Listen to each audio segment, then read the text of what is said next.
Okay, hi, my name's Maddy Campbell and I'm from Dunedin, New Zealand.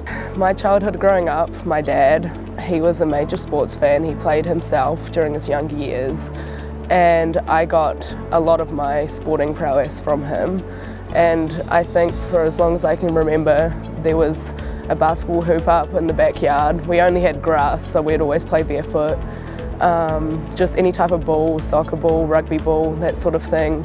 I would be out there playing with my dad, and then when my brothers were old enough, we would be out there all together. And my mum, she would watch from the deck and that sort of thing. At about sort of age 10 or 11, I started playing basketball. Yeah, no, I would. Basketball was my first love for sure. But around age 13 is when I was introduced to volleyball. So I remember going to my first practice and I could not control my body. I sort of, as an athlete, I understood the concept, but it wasn't until sort of aged like a year later I started to actually get the hang of the sport and coordinate my body, if you will. Age 15, I represented New Zealand in the under 15 age group team, and we had a tour with Australia. Australia came to New Zealand, and I sort of got a taste of, okay, I want to continue this and I want to see how far I can take volleyball. And then the following year I made the team again, and sort of by that time I was more of a leader in the sport. While my skills were developing, so was my leadership, and I was the captain of the side. And we went to China, and then the following year Vietnam. So sort of from age 15 and onwards, my volleyball career, if you will, skyrocketed. And yeah, I still played basketball, but for me it was a no-brainer with volleyball because it didn't feel like a chore. I loved going to practice, and yeah, I never wanted to stop playing. So people from my city don't really understand what college sports are. I had no idea what it was. All I knew was I had the opportunity to go and study in America, maybe gain a scholarship and play volleyball. So January 2018, I finally talked to my New Zealand coach, and she said, I know this coach down in Florida. She's a good friend of mine. There's an opportunity for you to go and play at this JUCO. I didn't even know what a junior college was, if I'm being honest. And I just sat down with my parents, and they had guided me up until this point. And I just thought, I've got to do it. And it was just sort of like a split-second decision is how it felt to me. It probably wasn't. I think at the time a little bit more thought went into it, but I just said I've got to do it, because if I thought too much I would never have done it. When I got to my junior college, we were practicing every day for way longer than I would ever practice at high school. We would have weights, which was new to me because I never lifted a weight. I didn't really know. My form was terrible. I think back to it now, and just those small things, it was a shock to me. And the first month I was exhausted. And that goes back to I didn't know what college sports was. I really didn't. So I really adjusted quickly, and I started to love the grind.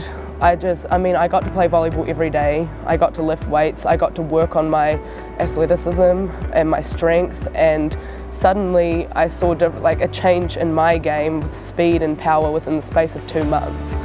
What I had never sort of faced before was pressure and the aspect of performance pressure and that sort of thing. So that was me learning how to adjust to that. From JUCO to EKU was really tough in the aspect that I came during 2020 where there was a lot of uncertainty around COVID, and I sort of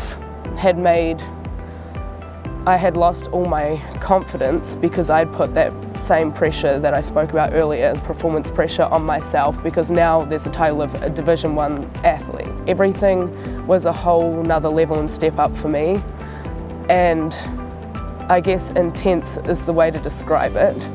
So that first year I played and it was great. I battled through adversity, but I wasn't myself. I knew what I was capable of doing. I've done it for years, and I just felt like I was holding back, and I think that jump from junior college to D1 affected me in that aspect. So after that first year here, I didn't need anyone else to tell me what I'm my harshest critic, and I knew that that wasn't my best. I went home after that season for summer break, and I just needed to have a mental reset. So I get back and the team's already been in the gym with open gyms and sort of working with John Mike in the weight room. And I thought that I was fully prepared for the season, but I wasn't. At that time, I think there was 5 or 6 people in my position. There was a lot of people. And the 2 teammates who played 100% just outworked and outplayed me. They deserved the spot. And up until that point, I had never been benched, and it sounds, I don't want to sound cocky saying this, I just had never faced that before. And so what I worked on was, okay, you're going to have to work every day in the gym, at practice, and then you're going to have to be the best teammate you can. And that sounds cliche, but that's what got me through that season, is helping out my team. I said to myself, from now, it's going to be a whole year process. From now until the start of next season, I'm going to work because it's my last season and I want to be on that court. And that started with beach. So I had never played, I didn't know the rules, and I still don't know the rules, actually. It helped me get my confidence back through enjoyment and learning to love the sport again. And I got in fantastic shape, playing a whole beach season while practicing indoor as well, and the 2 combinations, I was in the best shape I'd ever been in, honestly, and I could feel that myself. Beach for me, I owe it a lot, and not only that, I went into it just trying to, for my own selfish reasons, but then I became part of the team and I actually could help win games and that sort of thing, and I picked up on it quite quickly. And yeah, that season of beach for me, I won't forget because I really enjoyed it, and it sort of boosted my morale going into the summer. And then during the summer, I continued to work. I was in there with John Mike every day by myself. I didn't go home. I decided to stay because I wanted to work on volleyball. I sort of had tunnel vision for this final season, so I stayed here over the summer, and that was the best decision I could have done. Then pre-season games started, and I remember saying to myself, I had a great first game, and that's exactly what I wanted. But I felt nervous. I was like, okay, you had a great first game, but the key is consistency. You need to do this every single time and show up every single time. And suddenly, game after game, I was keeping this consistent play. And I said, this is the year of hard work is paying off for me. It just sort of felt like all of it was worth it. I had to go through all of that just to get to this point. And then, yeah, I earned that starting spot. And the rest is history. I had a great season, and that was the best volleyball I've played since I started playing at 13. Just having my family here in general, I just wanted to make them proud because, I mean, being away from them, we've all sacrificed so much. I've missed a lot of my brothers growing up and that sort of thing. The game did not go how I wanted it to go, personally. At that point, I didn't care how I was performing. I wanted to enjoy every single point of that game, good or bad. And just, I remember, I'm making the most of this. I know this is my last game with my friends. I just want to enjoy this. So we go down to the 5th set. It was 14-13. And I just wanted to be on the court for the, for the final point. And then it came round and I was serving.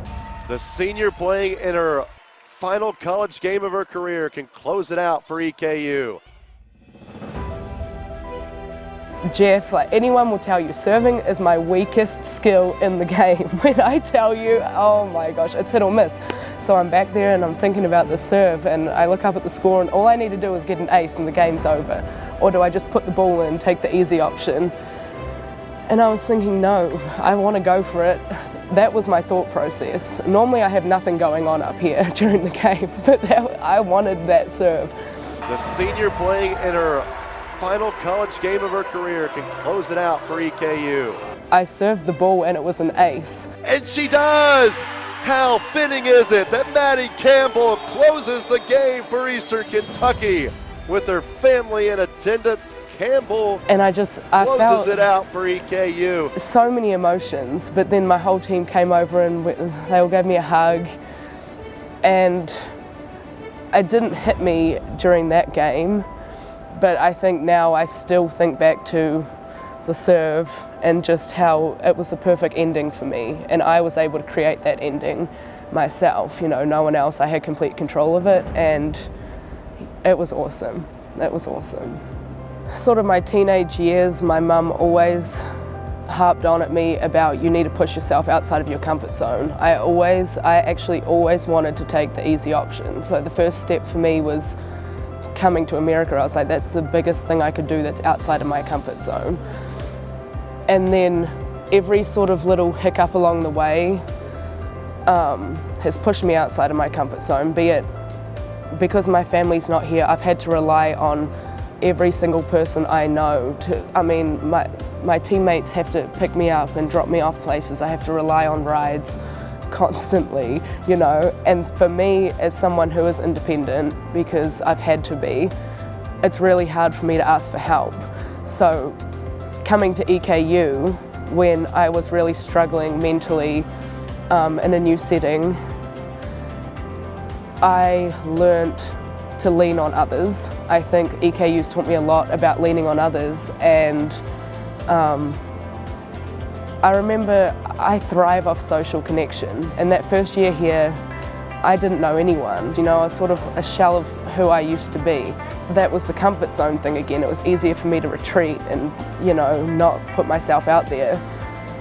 But I got out of that rut, and then I started leaning on friends, my roommates, and then suddenly it's just sort of blossomed. You know, I started talking with people in admin, and I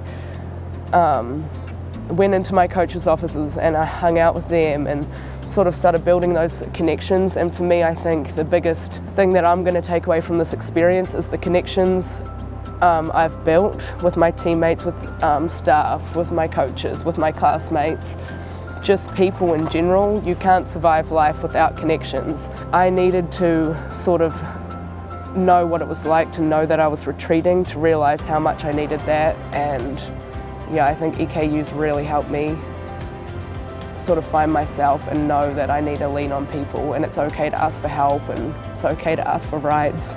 I just want to say thank you. I want to say thank you to you for giving me this opportunity, because I haven't really thought about my journey until I've had this chance to sit down, and I've been thinking about it a lot recently, and it's made me proud of how far I've come, so thank you.